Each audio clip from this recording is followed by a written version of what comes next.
All right, here's our third lesson, JFK and the Cold War. Here we go. Left-hand side is restate those questions that you see there. They're also on the wiki. Make sure you know them. And once you're done with this lesson, you should be able to answer those lickety-split. Here we go. Some big things happening here in the 1960s. Civil rights, well, on top of that, just tons of stuff happening with the Cold War.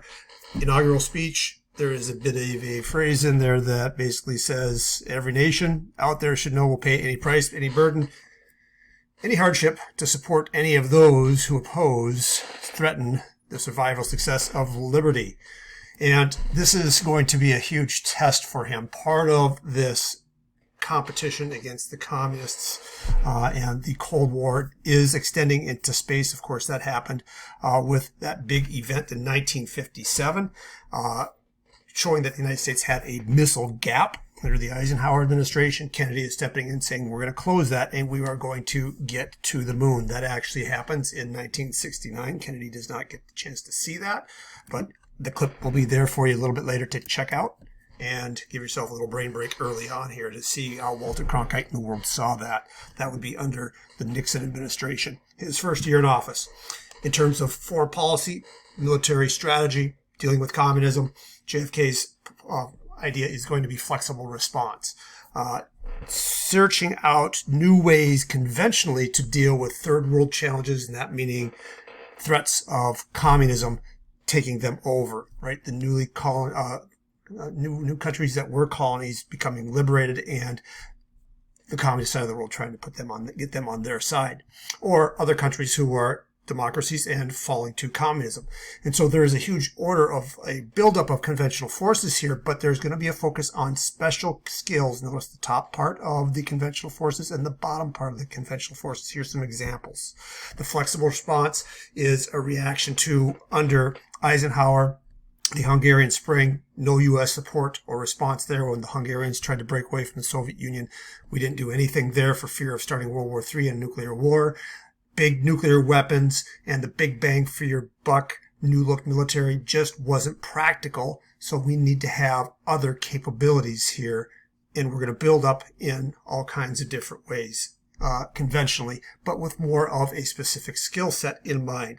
One of those particular groups in specially trained soldiers and units is going to be the Green Berets. They will show up in Vietnam, as well as the Navy SEALs, to kind of surgically go in and deal with communist threats, communist revolutions. Some of those individuals might be working in conjunction with the CIA. Excellent movie to check out there, John Wayne, if you're interested in looking at that Vietnam War-based film. Definitely a Love America, Patriot America kind of film. That's what John Wayne was all about. There's also, though, in flexible response, an attempt to build in a second strike nuclear capability. After the first wave of nuclear weapons is flung, we wanted to be able to be in the position to throw out a second wave of nuclear weapons. And that is also being developed here with submarines. 1960, that election year, this particular submarine is the first to successfully shoot a missile from underwater, which means it can do it unseen anywhere on the planet. Big advantage. JFK, in terms of Asia, is going to adopt Eisenhower's domino theory, if you remember from the last unit. More about that a little bit later when we get to Vietnam. There's definitely concern about what's going on in Vietnam, and JFK is going to continue to make sure that we protect against the spread of communism there, but more on that a little bit later. In terms of flexible, not just guns, not just weapons, but let's deal with the threat of communism in another way. In a way, this is going to be a little bit toward the direction of the Democratic Marshall Plan under Truman, correct? There's going to be establishment of an organization called the Peace Corps, still around today. Basically, it is targeting young professionals who are graduating college, recruiting them to go on 2-3-year stints into third world countries, live there, help the people there address issues of poverty, poor health, poor education, be an American face in front of them so that when they hear from the communist side of the world, those imperialists are bad and evil, don't talk to them, don't associate with them, that experience will help negate that. All right. And so spread American culture and goodwill is another weapon against the threat of communism, not just weapons, special forces, nuclear bombs. It's the American culture that we want to spread. It's still out there today. It's the peaceful alternative. And in fact, if you're interested in that kind of thing, I believe they pay all of your student loans if you have any of those for joining up for a couple of years, but you might not necessarily get to choose where you want to go. So this is established in 1966, and about 15,000 volunteers served in 46 countries at about that time. The head of it is a guy by the name of Sergeant Shriver, who's married into the candidate. Another method of dealing with this in a non-military fashion style is to create a program called the Alliance for Progress.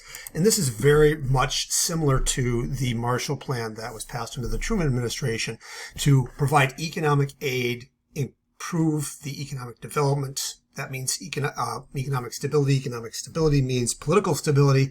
And in that way, people in Central and South America will not take on or lend an ear to or want to support communist ideologies or get assistance from them. Primary goal again there is to try and close the rich-poor gap, because communism played on that a lot to quiet those communist sympathies. For example, here on the left-hand side, food, you name it, that was given to them, not as big or as extensive as the Marshall Plan for Europe, because again, it's Europe. But it is there as again, replication of the Marshall Plan to deal with that. Now, there's a little bit of a criticism here sometimes with this, of course, and that is that U.S. aid kind of generates perhaps some negative responses or has a negative impact on the situation there. Last unit, we wrapped things up with foreign policy in Eisenhower and Cuba. Recall there, 1959 is the year in which Cuba turns communist and Fidel Castro takes over. There's a significant amount of foreigners and Americans who own property and business there, and that was always an irritant that money was foreign controlled and to the disadvantage of the Cubans there, and that was part of the thrust for having a revolution and turning to a communist system. And effectively on January 1st, 1959 is when that particularly happens. He does have some attempted communications with the United States. He does eventually start confiscating all the land and U.S. property that was owned there and property of anybody else there, and basically in Cuba and the United States, because of that, communist nationalist control of all the goods and resources meant that there was going to be no relationship there. Dictatorship. The relationship that deteriorates leads Castro to seek a greater relationship with the Soviet Union. In July of 1960, Khrushchev publicly said that basically the Monroe Doctrine is dead. We will protect Cuba with nuclear weapons if need be. They are our friends. And essentially, Cuba absolutely relies completely on its existence, completely on the money aid, economic aid from the Soviet Union. So there is, from the beginning under the Eisenhower, a plan to overthrow Castro in Cuba. And when Kennedy becomes president, he becomes informed of the CIA plot to train Cuban exiles in Miami, South Florida, some other parts of the East Coast to overthrow Fidel Castro. And JFK gives the green light to it, and it fails miserably at the Bay of Pigs. Castro essentially knew what was going on, that it was coming. He had some planted informants within the ranks of those Cuban CIA trainees, supposedly to some extent or some degree. JFK took responsibility for it, and so this, starting out in terms of foreign policy, was a very big black eye on the Kennedy administration, and it kind of sent the message that the Kennedy administration is weak and wimpy or doesn't know what they're doing. They're young, they're inexperienced, and this, in theory, is what is seen as the reason why the crisis in Cuba is going to raise its head here a little bit more, and that the Soviet Union is going to become a little more aggressive. They become more aggressive in this particular year, saying, okay, in 1961, get out of Berlin again. We say, we're not, the other Western powers say, we are not going to get out of Western Berlin. And just like that, as literally people are leaving Berlin, the eastern part of it, and essentially Eastern Germany and the rest of those other Eastern Bloc countries, to get to the West, if you can get to that Western city, you can leave. This wall goes up invariably overnight when the United States says we're not leaving. Some soldiers civilians, so on and so forth. Literally, buildings are split in half, streets are divided down the middle, things of that nature. Families are divided, all that kind of thing, and not to see each other for decades after. JFK travels to the city and speaks at the wall and try to kind of give the message that, Berliners, we have your back. He tries to speak a little bit of German, and supposedly the way he said it, Ich bin ein Berliner, something to that effect. That's probably not correct. The way he said it, it was sounding like I'm a jelly donut. And supposedly that's one of the stories out there, and Germans had a little bit of a laugh at that. And so, not a good showing maybe necessarily right away if that was the interpretation that our president was a jelly donut. But the Soviets kind of thought he was after the crisis in the failed attempt to overthrow Castro.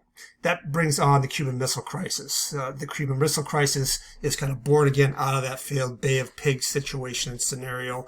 Let's see what else we can do. There's some other things that you're going to see are a part of all of this also in your primary documents that you're going to read. But in October, Khrushchev says, put nuclear missiles in Cuba, and the United States discovers that they're there through these plane flights, these spy plane flights the CIA has, and the United States military has, and they take pictures all over the place, and they can see them moving and around. They can see the facilities. They've got them mapped out, and it becomes public news, and it's told to the world that this is the situation.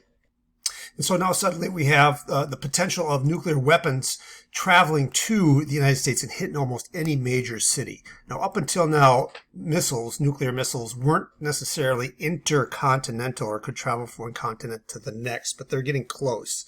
And so these are short-range missiles that can go quite a distance, but they're going to be in our backyard or on us within minutes of them being fired is the situation and scenario there. And so this is something that scares the heck out of people. And you notice here on this chart, medium-range ballistic missile, intermediate range ballistic missile. And then the next one will be ICBMs, intercontinental ballistic missiles.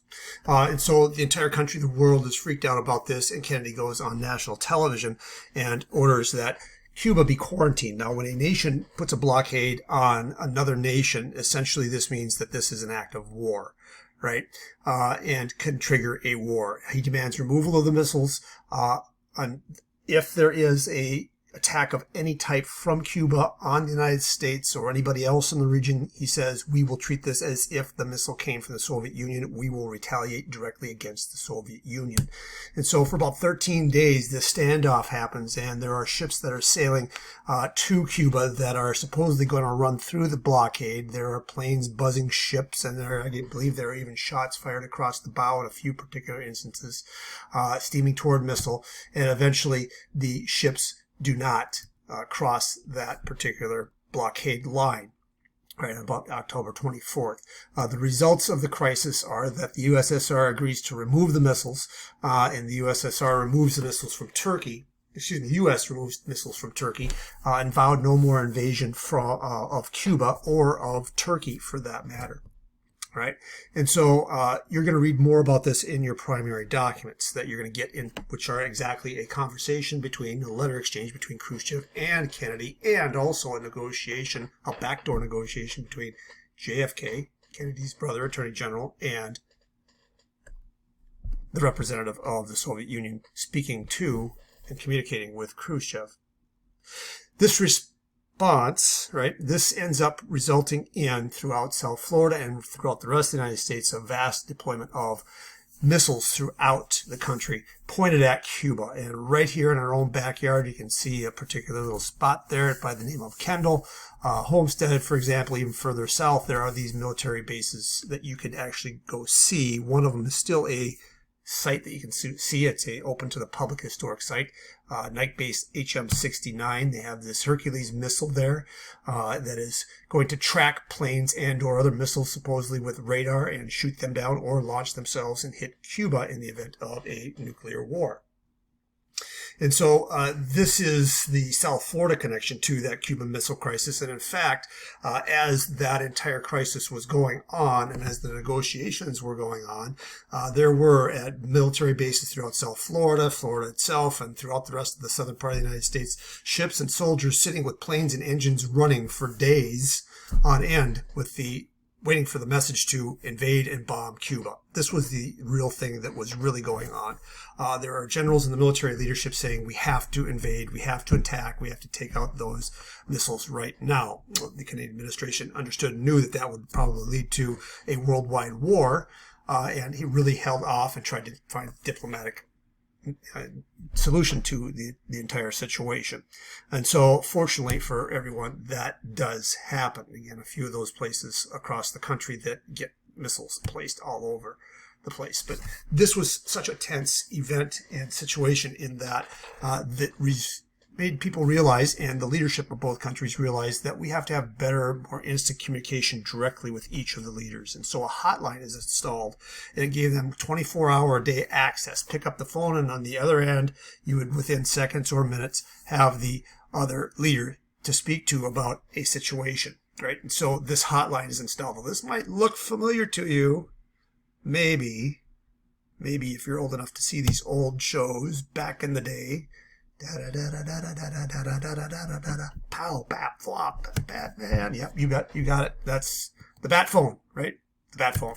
So that comes up in 1966, 67, I think was that show. So a few years later, film, TV picks up on it. There's a good idea. Let's have a hotline just like the president has. But it was really came down to a victory for both. Nobody wanted to look weak in this particular situation or scenario. Publicly, it seemed to favor JFK, although you'll see that in their documents that there is a secret agreement in there that nobody knows about till about the 1990s. The United States gave in. The Soviet Union gave in. Both kind of saved face. The safety of the world was maintained. The missiles are removed, and the United States removes missiles from Turkey.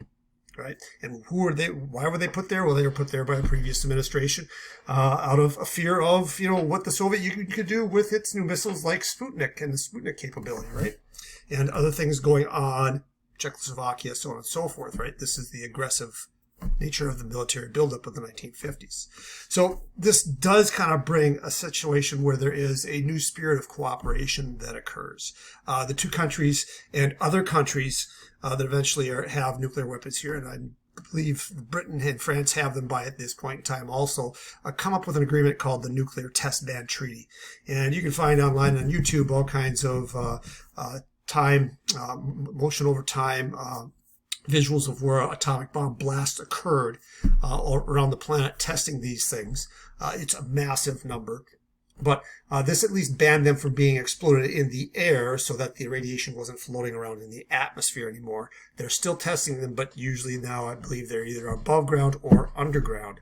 But this is the first time there is any kind of an agreement under the Kennedy administration with nuclear weapons. Now, this is going to be, and we are in an area where there's a great concern for the proliferation, important word, you may come across it, proliferation or the spread of nuclear weapons. We don't want other countries to have them. If you think about current event news today, 2020, 21, and for the last several years, there's been concern about North Korea having them, want them to get rid of them. There's been negotiations under the Obama administration, a treaty to try and get them to not develop them also. Although under the Trump administration, that was nixed. We'll see if it gets renegotiated under the Biden administration, so on and so forth. The more countries that have them, the more likelihood it's feared that they will be used, right? And so we're trying to keep it to a small group of people and to, I guess, countries that we feel more comfortable with having them at this point in time. So proliferation, the spread of that is agreed upon at that point in time. Again, your left-hand side is, jumping back and forth here a little bit, sorry about that, is again, just go ahead and work on that left-hand side, those questions. Don't worry about the chart that's there. I'm going to put up another little clip here in terms of the efforts by the CIA to kill Castro. There were hundreds of plans and or efforts to get that done. That was also part of that CIA plot that began in 1959. And the one I'll throw up on the wiki for you is about a milkshake, but you can find many other plots and plans there as well. When the Cuban Missile Crisis occurred, that whole theoretically plot to kill Castro pretty much went away. they say. That's it. Have a great day. Keep making the hay. Again, there's your left-hand side. This wraps up lesson 3. We're on to Vietnam next time around. Good day.